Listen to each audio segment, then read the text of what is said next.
Hi everybody and welcome back to Lost Genre Reddit Stories. This post is from the subreddit Am I the A-hole and it's by user UnhappyCell1143. Would I be the a-hole for refusing to host my cousin's wedding reception at my house? I, 24 female, got married very recently to my husband, 28 male. About a year before we got married, we purchased our first home. We did extensive renovations on the house and put a lot of thought, time, care, and money into it. It is our dream home, a sanctuary, a forever home we don't plan to let go of. My cousin, 33 male, recently got engaged and is going to get married this year. She and I are very different in personality, so we have never been close. Our families, however, could not be closer. Her dad and mine are brothers. Some background. She and her husband, 33 male, both currently live with their respective parents. She was pursuing a nursing degree but left the program. She is not working right now. Her husband works. I don't know how much he makes, but it is an average income job. I mentioned this because they want to throw a big, extravagant wedding. I have my personal opinion about this, but I also understand that my opinion doesn't matter. It's their wedding, their life. I have never voiced anything other than a congratulations on their engagement. The issue is when there is an expectation that the family should help them achieve this. I eloped with my husband, and while we didn't have a public wedding, we did throw an intimate reception on our new property. We live in a very quiet, scenic, rural area on a small acreage. It is private and thoroughly landscaped. We have a natural pond and the woods surround our property. We chose not to disturb the land around us too much, so some of the property line is in the woods. All this to say, it's not a lot of space as it seems when I say acreage. And also to say, without a doubt, it made for a very nice outdoor venue. I understand the appeal, but the key difference is, we had a small wedding reception. My cousin wants a big 80+ guests one. Still, I decided to hear my cousin out. I didn't know at the time how big she wanted her reception to be, and I was under the impression that it would be like ours. I invited my cousin over and she and I talked about how I set up my reception. I gave her kind of an outline she could use, including all the catering, decoration, florists, etc. I made her a meticulous package on Google Docs and shared it with her. With a smile, she seemed to agree with everything I was saying. I told her my husband is away for 3 weeks and I will be gone for 1 week as well. And if she wants, she is welcome to do some planning, just give me a heads up.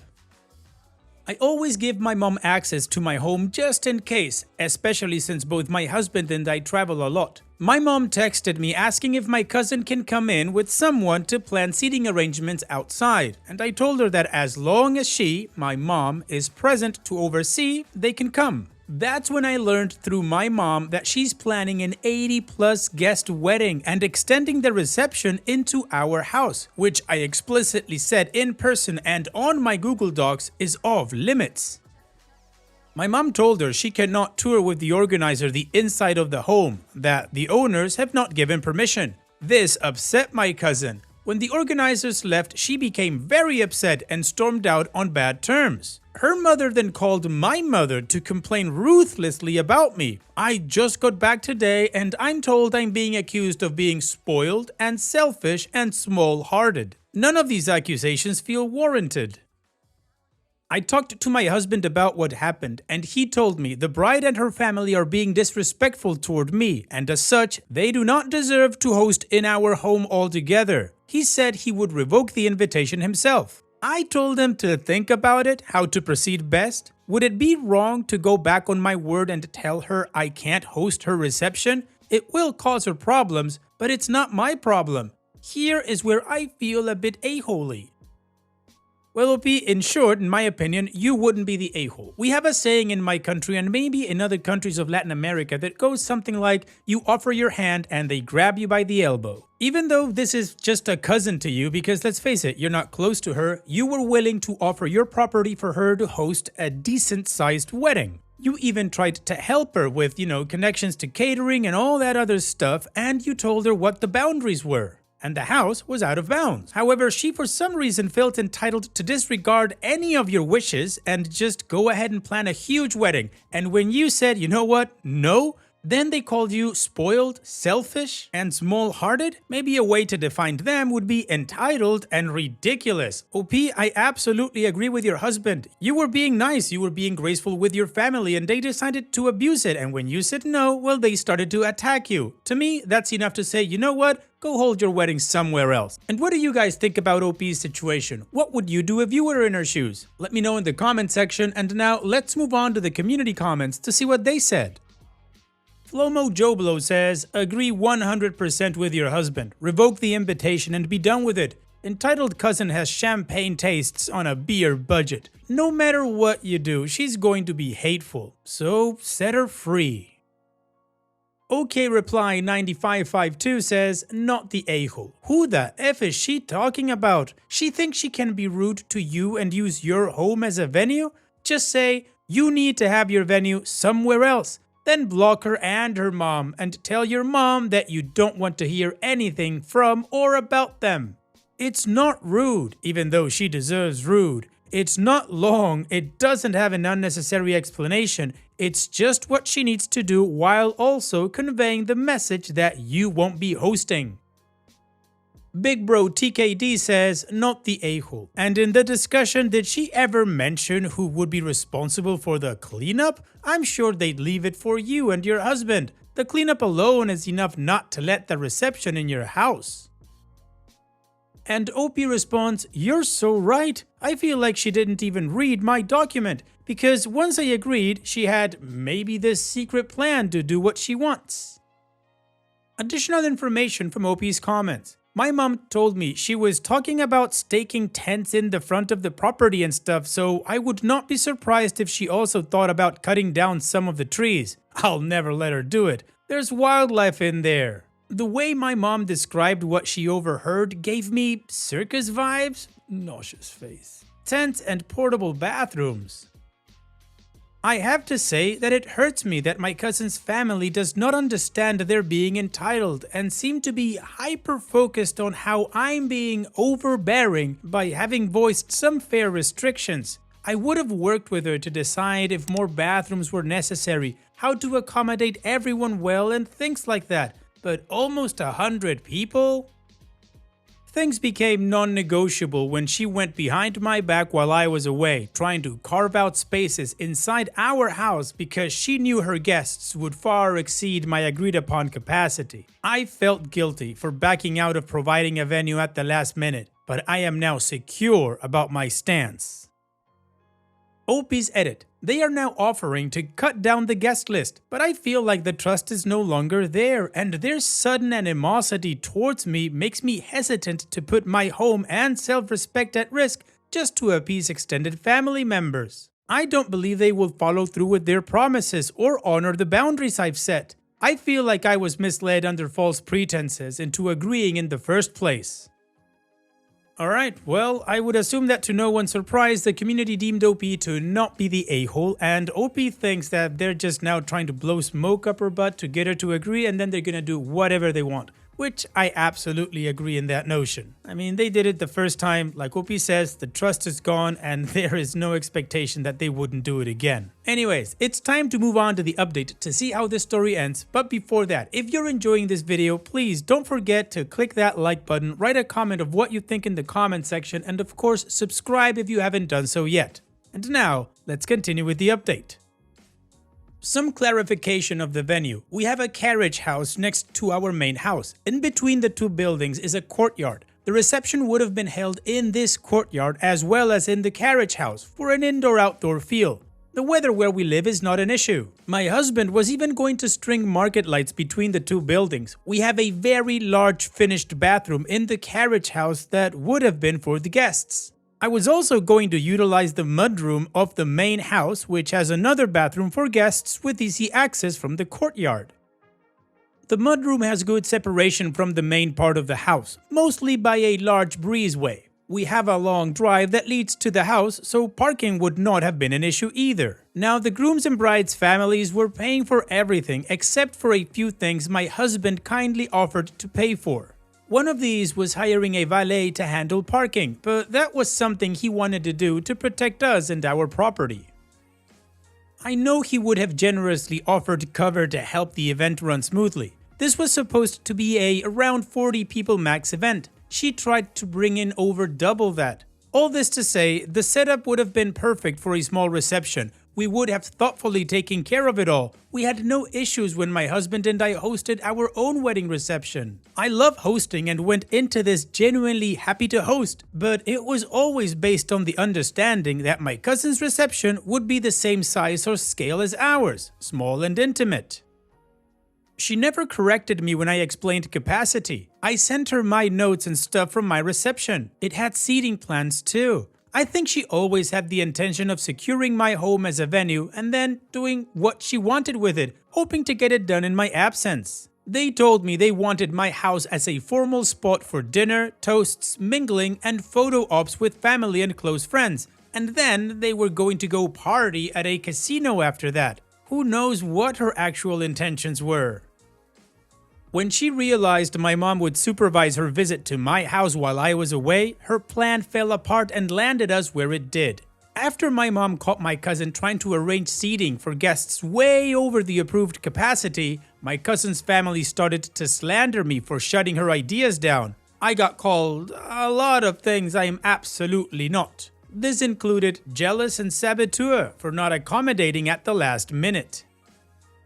Their behavior toward me and their entitlement over our home angered my husband, who was still away. I talked it over with him and we decided I should not host my cousin's reception. My cousin and her family tried to bargain with my mother, their attempt to bypass my no. They even tried to hide their phone numbers to trick my mom into answering. My cousin and her family began bullying my poor mother to convince me to accept a smaller guest list. Still over capacity, by the way. I called my cousin to stop harassing my mother because I am firm in my decision to no longer host her. The trust is not there and their behavior makes me not want to host them. She blew up on me during this conversation, expressing that I will be single-handedly botching the wedding if I back out of providing her with a reception venue, and that I am cruel for not being able to do this one thing for her during a once-in-a-lifetime milestone. She told me to just please see things from my perspective and think about it. I told my husband I am tired of my cousin and her family not taking my no for an answer. I have been respectfully direct, but they keep trying to persuade me and it's very exhausting. I know they are only saying things to get me to say yes, but they will likely not honor any of it. He said he would take care of it. Keep in mind though that I try not to use my husband until I absolutely have to and wish I could have handled it entirely on my own, but it wasn't working with these people. The experience has definitely made me reflect on my assertiveness and how I can improve, especially when it's quite clear my cousin and her family were counting on me being someone they could get their way with or manipulate. Anyway, he called my cousin and told her we will not be hosting her and her disrespect towards me will also not be tolerated. He told her I was always clear on capacity and the tantrum she and her family are throwing is because they hoped to trick me into allowing a bigger reception than I approved.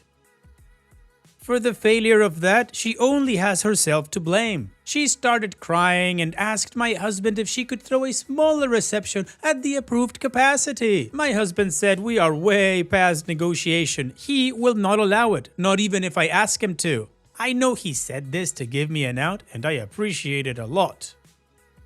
He told my cousin not to contact me or my mother about this request again, because he would be the one to give any answer from now on. They haven't called or texted, but my cousin tried to DM me on Instagram and my husband sent her a voice note from my account in the chat. Also, my cousin's mom wrote my mom on WhatsApp, pleading one final time to get us to reconsider. My mom ignored it and they haven't bothered her.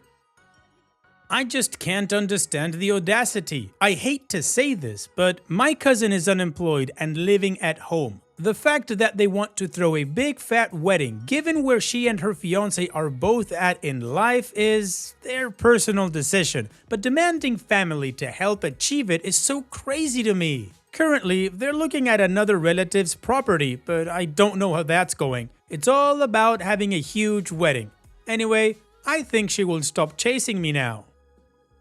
Wow, OP, talk about burning bridges out of greed and entitlement. And I honestly also don't understand why people that want this so badly think that by harassing somebody enough, they're just gonna break. Maybe it's just me, but the more somebody harasses me, the more I wanna say no. Regardless, they're on to something else. Maybe you should give that other relatives a heads up considering what they tried to pull on you. But it does sound like they're gonna leave you alone. So on that note, here's wishing you and your husband the best in the future and enjoy your house. Take care, OP, and thank you for sharing. And now, let's finish this video with a mood booster post. This post is from the subreddit Malicious Compliance and it's by user Aniea39. I need to work slower and look busy for the boss? You got it! For background, I have always been an incredibly hard and efficient worker, always getting things done faster than expected and going above and beyond. My program for college requires us to go to class for 6 months of the year and work full-time in our field for the remaining 6 months. As a freshman in college, I got my first job at an automotive supplier. My first semester was fairly slow, mainly due to the fact that the person who was supposed to train me went on medical leave my first week there and didn't come back for almost a year, and wasn't replaced. However, in my second semester, things really took a turn for the worse. 2 key things happened at the start of my next semester. 1, I was moved to a new department. 2, the company began merging with one of their competitors. Now, when the company began the merger, they decided they were going to move everything at my site to the other company's HQ in another nearby city. The first thing that moved was vast majority of the equipment my new department used. The upper management made the brilliant decision to leave the 4 members of my department, 1 supervisor, 1 tech, and 2 students, at the old site until the move was complete. This meant we had essentially nothing we could work on. Here's where we get into the malicious compliance. After about 2 weeks of sitting around, my supervisor, 60 female, finally came up with a small task for me. I completed this in about 4 hours, which I thought was pretty good for something I had never done and had little training on, so I went to let her know. Hey super, I'm done. The super, angry and in a panic, done? This was supposed to take you all week. I don't have anything else for you to do now. I need you to look busy in case the boss walks by. Next time I give you something to do, you need to drag it out longer so that you look busy. Now, young naive me was initially confused by getting reprimanded for working too fast, but what the boss says goes. A week or so later, I was given another task. I was to take thousands of these tiny explosive devices we use and dispose of them by detonating them in a concrete box. There were 2 and remember, take your time and don't go through them too fast. Now, this was obviously just busy work to get me out of the way, but the great thing with this task was that it had to take place in a back garage that nobody ever went into to avoid the obvious danger of people walking in while I was setting off controlled explosives. I could have easily hooked up 20 of these bad boys at a time and set them off every 5 to 10 minutes, finishing the whole batch in about a week. But I had to look busy. So instead, I set off about 5 to 10 of these once an hour and spent the rest of the time on my phone playing games, watching Netflix, listening to music, etc., while getting paid over double minimum wage at the time. I managed to stretch that project for the remaining 2.5 months I was there, finishing just in time for the end of the semester. Anytime someone asked me for help on something else, I politely told them I would when I was done, but it might be a while because my super told me not to go through these too fast. They usually ended up finding some other bored student to help them. I think the super genuinely forgot I worked there by the end because when I stopped into her office in my last week to let her know I had finished the task, she seemed very surprised and confused to see me. The company ended up paying me over $10,000, a lot of money for a student at the time, just to sit on my phone all day for 3 months. I emailed my supervisor, boss, and HR at the end of the semester, letting them know that I would not be returning the next semester. In my best corporate language, I let them know I was leaving to pursue opportunities that would better utilize my time and skills. I found out later, when several of us ran into each other at a job fair, that all but 2 of the other students had also quit at the end of the semester out of boredom and or uncertainty that we would even have jobs to come back to. The company did not handle the transition well and could never give us a straight answers about where, when, and if we would be brought back. Well, OP, it sucks that you were underused and that you didn't get to learn much in your professional practice, but you were able to train your corporate emailing, so that's good. Thanks for sharing, OP. And that's it for today's video. Thank you so much for taking the time to watch it. Now, if you've gotten to this point in the video, I assume that you like these stories that I'm reading out, so here are a couple more that you might enjoy. And if you don't have any time to watch another story right now, save it for later, and also, don't forget to hit that subscribe button.